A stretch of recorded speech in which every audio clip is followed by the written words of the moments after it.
Hello. Yesterday you guys wrote a forum post where you discussed what you thought was the appropriate procedure for writing a rhetorical analysis essay and the most important tips and tricks to remember. And today I'm going to give you what I think are the most important tips to remember and the procedure that you should follow when approaching this essay. So this information is really, really helpful, and you're going to want to really focus on it because I'm trying to get rid of some of the extraneous, overly technical details and focus on the main objective. Because I've noticed that there's a group of you that try to follow the directions so much that you get overly formulaic and you miss the main ideas. And there's also a group of you who don't have any idea what the main ideas are. They're just missing it. So what this video is going to really do is it's going to help kind of take both of those groups of people who are erring in two different ways and get you back to a central focus point that I think will be really helpful for you when you're approaching this exam next week. So, I think it's next week. So the first thing, and this is really the most important part, I want you to remember the purpose of the assignment.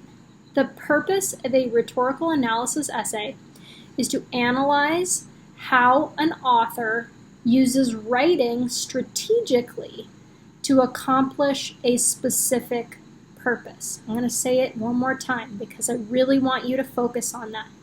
The purpose of a rhetorical analysis essay is to analyze how a writer uses writing strategically to accomplish a specific purpose. Okay?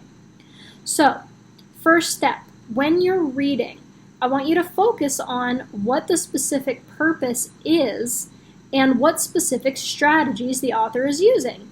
Okay?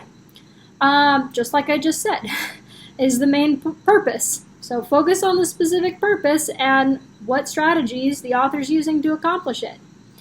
And you want to focus on identifying what are the strongest ones. So a really easy example is the first rhetorical analysis essay that we did at the beginning of the year on Jonathan Edwards, The Sinners in the Hands of an Angry God sermon.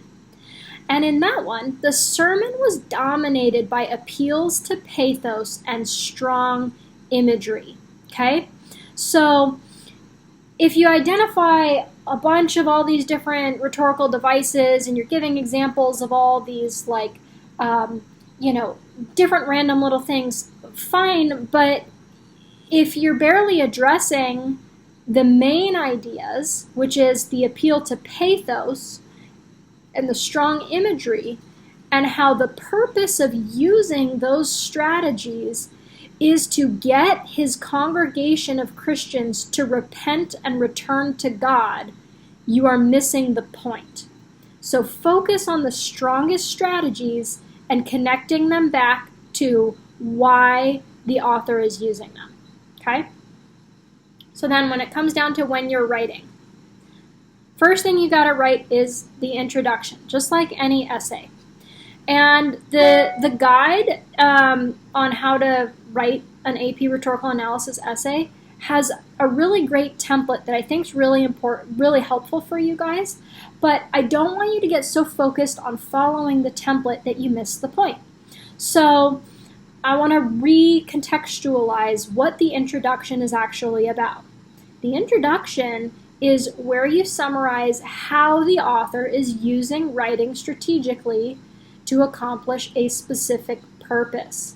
So, because that's the goal of the introduction, you want to try to include as much of the soapstone information as possible, because soapstone covers all the key information that you need to summarize how an author is using writing strategically to accomplish a specific purpose.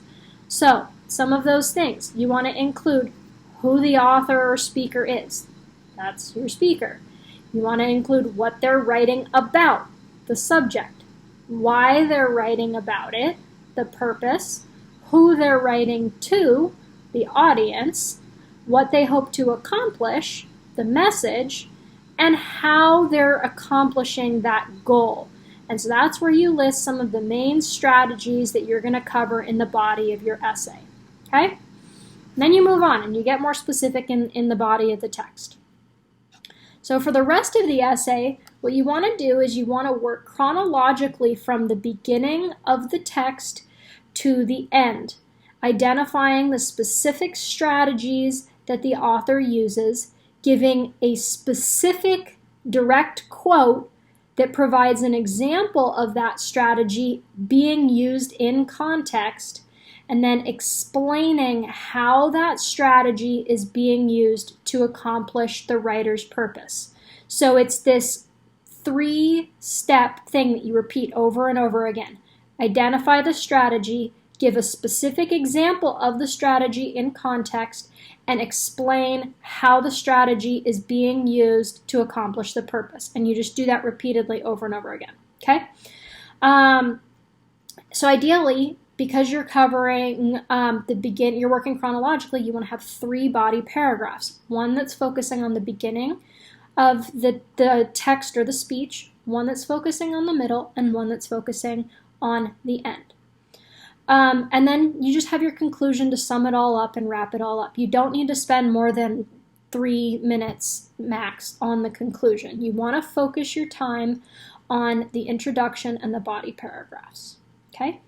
Beyond that, the additional kind of tips, that More AP Tips document has some really helpful information, and because it's written out there, I don't feel the need to go into all of it, but there are some really helpful tips in there, like remembering never to refer to an author by their first name, avoiding cliches, etc.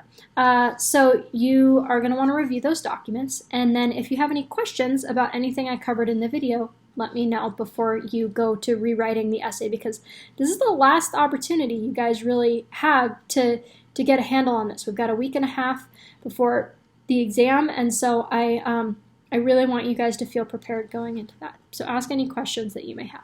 Okay, that's it. Bye.